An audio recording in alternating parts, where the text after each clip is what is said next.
தானியேல் போல 3 வேளையும், தானியேல் போல 3 வேளையும் ஜெபி கையை உயர்த்துவோம். தவறாமல் நான் இன்னொரு வாட்டி தானியேல் போல 3 வேளையும், தானியேல் போல 3 வேளையும் தவறாமல் நான் ஏசையா தவறாமல் நான் ஜெபிக்கணுமே. முழங்கால்கள் முடங்கனுமே, முழங்கால்கள் முடங்கனுமே. கண்கள் எல்லாம் குளமா ஐயா, கண்கள் எல்லாம் குளமாகணும். என் கண்கள் எல்லாம் குளமாகணும். கையை உயர்த்துங்க. என் கண்கள் எல்லாம் குளமாகணும். இந்த ஓகி புயல் வந்துச்சு பாத்தியலா? ஓகி புயல் வந்துச்சு. அப்போ அந்த புயல் வர்றதுக்கு 2 days முன்னாடி கொச்சின் ஹார்பர்ல ஒரு லாஞ்சுக்கு ஜெபம் பண்றதுக்கு என்னை அழைத்து கொண்டு போனாங்க. அப்போ அங்கே ஜெபம் பண்ணிட்டு கடந்து வந்தேன். கடந்து வந்து நான் திருச்சி மீட்டிங்க்கு காலையில் ஏர்லி மார்னிங், அப்போவே நைட்டு ஃபுல்லாக ஒரு மாதிரி காற்று ஒரு ஒரு ஒரு ஒரு ஹவுலிங்கோடு அடிச்சிட்டு இருந்தது. இது என்ன புதுசாக அடிக்குதுன்னு யோசிச்சுக்கிட்டே ஏர்லி மார்னிங் எழும்பி 4 மணிக்கெலாம் எழும்பி திருச்சிக்கு புறப்பட்டு இருந்தேன். புறப்பட்டு போயிட்டு நான் கடந்து போனதுக்கப்புறம் தான் தெரியுது கன்னியாகுமரியை புயல் தாக்கி கொண்டு இருக்கிறதுன்னு சொல்லிட்டு.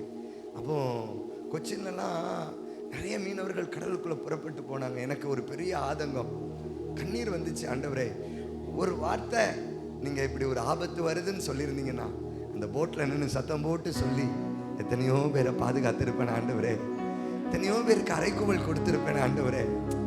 ஏன் மறைச்சிட்டீங்க, ஏன் மறைச்சிட்டீங்க அப்படின்னு உட்காந்து டிராவலில் உட்காந்து ஓன அழுறேன். அழும்போது அப்பா சொல்கிறாரு, எப்பா சூனேமியால் ஓடி வந்து எலிசாவின் பாதத்தில் விழுந்து அழுறா. கேயாசி அனுப்புகிறான், எனக்கு எது சுக செய்தியாமா அப்படின்னு சொல்லி அனுப்புகிறான். அப்போ கேயாசி ஓடி வந்து எலியாவின் பாதத்தில் மன்னிக்கும் எலிசாவின் பாதத்தில் வந்து அழுறா. அழும்போது கேயாசி பிடிக்க வர விட்டுரு, கர்த்தர் எனக்கு மறைச்சிட்டாரு, ஒரு காரியத்தை கர்த்தர் எனக்கு மறைத்தா, வீட்டில் ஒரு மரணம் நடந்திருக்குது, அதனால அவள் அழுறா, விட்டுரு, அவள் அழட்டும். ஒரு ஆமீன் சொல்லுங்க பார்க்கலாம். சில நேரத்தில் கர்த்தர் மறைக்கிறார், ஏன்னு தெரியல. சில நேரத்தில் கர்த்தர் அமைதியாக இருக்கிறார், ஏன்னு தெரியல. அப்போ ஒரு படகுக்கு ஜெபம் பண்ணி அனுப்பினேன் இல்லையா, பிள்ளைகள் அகப்பட்டாங்க. அந்த படகு உடைந்தது, உடைந்து மூழ்கி கொண்டு இருக்குது. அப்போ அவங்க கையில் சேட்டலைட் ஃபோன் இருந்துச்சு. அப்போ கூப்பிட்டு சொல்லிட்டாங்க, அப்பா நாங்கள் சாக போகிறோம் அப்படின்னு சொல்லிட்டு 9 பேர் அந்த லாஞ்சில் உண்டு. நல்லா நாங்கள் சாக போகிறோம் அப்படின்னு சொல்லி அழைப்பு வந்தது. அப்போ அந்த தகப்பன் சொல்கிறான், என் பிள்ளை போச்சுன்னா இன்னொரு பிள்ளை எனக்கு இருக்குது, ஆனால் அதில் பிறந்து 2 மாதம் ஆன ஒரு பிள்ளையினுடைய தகப்பன் இருக்கிற அறியா ஓன்னு சத்தம் போட்டு அழுறாரு. அவர் அழுத உடனே என்னால் தாங்க முடியாமல் நானும் உட்காந்து அழுது ஜெபம் பண்ணுறேன். நல்லா கவனிங்க, தெய்வம் சொன்னார், பயப்படாமல் இருக்க சொல்லு, பயப்படாமல் இருக்க சொல்லு. மூழ்கி கொண்டிருந்த படகுல ஒரு வெண்மையான உருவம் தோன்றினது. இன்னைக்கு நான் நம்புறேன் அதே தெய்வம் இந்த முற்றத்தில் இன்றைக்கு மத்தியான பொழுதுல சிலருடைய கரங்களை பிடிக்க வரப்போகிறார்.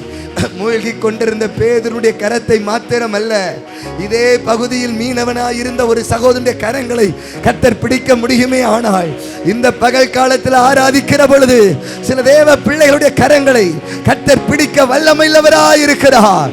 சில விடுதலைகள் இன்றைக்கு நடக்கும். எங்க இருந்து கோஸ்டல் கார்டு வந்ததுன்னே தெரியாது. எங்க இருந்து 9 பேரையும் கர்த்தர் உயிரோடு கொண்டு வந்த கையை உயர்த்தி, முழங்கால்கள் முடங்கனுமே, முழங்கால்கள் முடங்கனுமே, கண்கள் எல்லாம் நதிக்கரை ஜெபம் எழுதப்பட்டிருக்கிறது. பல நதிக்கரை ஜெபங்கள் எழுதப்பட்டிருக்கிறது பைபிள்ல.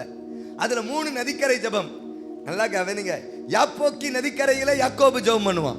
அகாவா நதி அண்டையிலே எஸ்ரா ஜெபம் பண்ணுவான். கேபார் நதி அண்டையிலே எசேக்கியேல் ஜெபம் பண்ணுவான். நல்லா கவனிங்க. 3 நதிக்கரை ஜெபம். நல்லா கவனிங்க. இப்போ யாப்போக்கி நதிக்கரையில யாக்கோபு தனித்திருந்து தேவனோடு போராடுவான். இரவு ஜெபம். ஒரு ஆமீன் சொல்லுங்க பார்க்கலாம். இரவு முழுவதும் ஜெபம் பண்ணுவான். நல்லா கவனிங்க. பைபிள்ல ஒரே ஒருத்தன் தான் தெய்வத்தை மேற்கொண்டவன். ஆமீன் சொல்லுங்க பார்க்கலாம். ஒரே ஒருவன் தான் தெய்வத்தை மேற்கொண்டவன். வேற எவனும் தெய்வத்தை மேற்கொள்ள முடியாது. ஒரே ஒருவன் தெய்வத்தை ஜெயித்தான். நல்லா ஜெபிக்கிறவன் தெய்வத்தை ஜெயிக்கிறவன். அல்லேலூயா சொல்லுங்க பார்க்கலாம். எப்பா நீட்டின கரத்தை எவனாலும் மடக்க முடியாது. நல்லா கவனிங்க. அப்படிப்பட்ட தெய்வம் சொல்றாரு, என் மனிதனோடும் தேவனோடும் போராடி மேற்கொண்டாயே. நல்லா கவனிங்க. யாப்போக்கின் நதிக்கரையில ஒரு ராத்திரி ஜெபம். ஒரே ஒரு ராத்திரி ஜெபம். இப்ப மறுநாள் காலையில ஒரு புது டிராவல். நல்லா கவனிங்க. எவனை கண்டு 20 வருஷம் ஒளிஞ்சிருந்தேனோ 20 வருடம் தாண்டி அவனை பார்க்கணும். எவனை கண்டு 20 வருடம் தகப்பனையும் தாயையும் பார்க்க முடியாம மாமனார் வீட்டிலேயே காலத்தை கழித்தேனோ இப்ப அவனை நான் பார்க்கணும். நல்லா கவனிங்க. அவன் ஆளு வேட்டைக்காரன். நல்லா கவனிங்க. இப்போ இவன் எப்படிப்பட்ட ஆள்னா அப்பாவுக்கும் அம்மாவுக்கும் நோவு உண்டாக்குறதுக்கே கல்யாணம் முடிச்ச ஆளு. நல்லா பாக்குறீங்களா?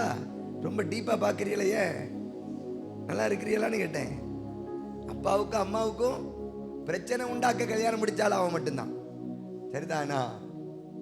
ஒன்று ஆமா சொல்லணும், இல்லை இல்லை சொல்லணும்.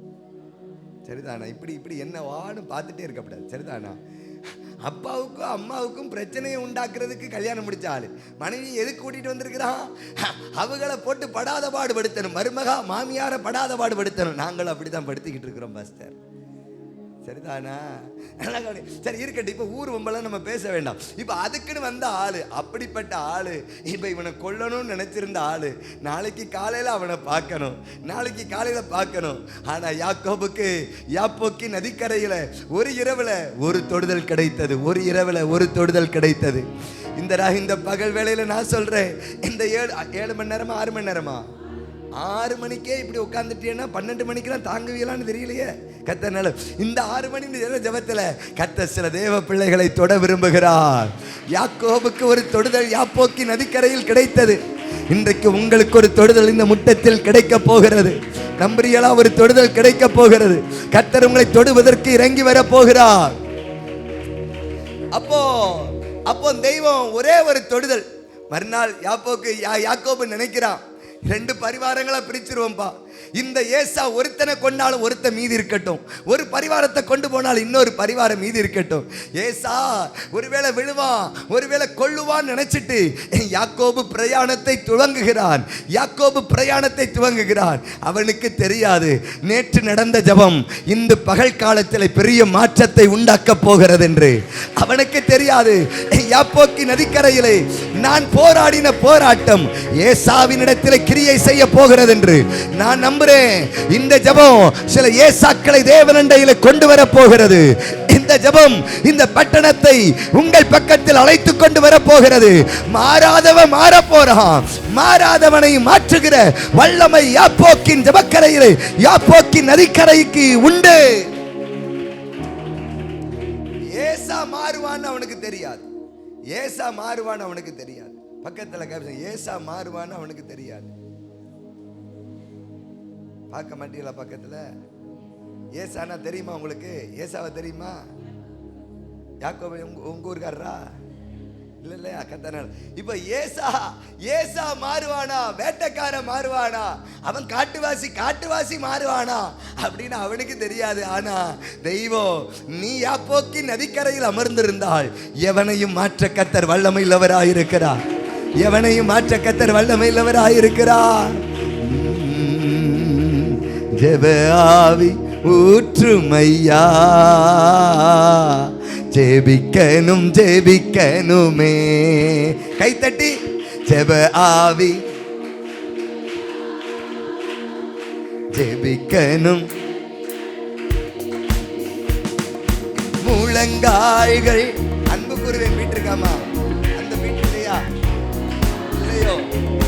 முடங்கனுமே கண்கள் எல்லாம் கண்கள் எல்லாம் குளமாகணும், முழங்கால்கள் முடங்கனுமே, முழங்கால்கள். கண்கள் எல்லாம்,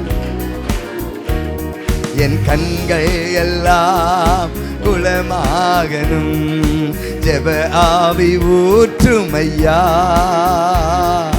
ஜெபிக்கணும் ஜெபிக்கணுமே, ஜெப ஆவி ஊற்றும் ஐயா, ஜெபிக்கணும் ஜெபிக்கணுமே. ஸ்தோத்திர பலி விண்ணப்ப ஜெபம், ஸ்தோத்திர பலி விண்ணப்ப ஜெபம், எந்நேரமும்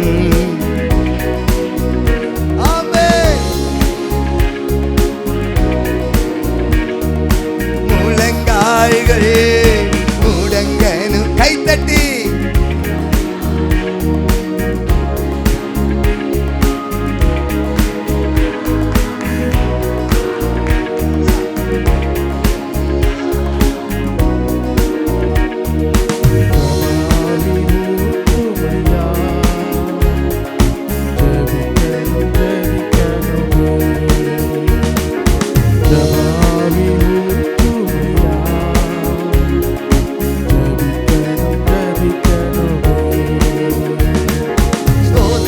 பலி விண்ணப்ப ஜெபம், ஸ்தோத்திர பலி விண்ணப்ப ஜெபம், எந்நேரமும்.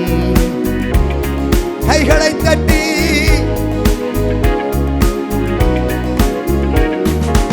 ஆராதனை ஆராதனை அப்பா அப்பா உங்களுக்குத்தான் ஆராதனை ஆராதனை அப்பா அப்பா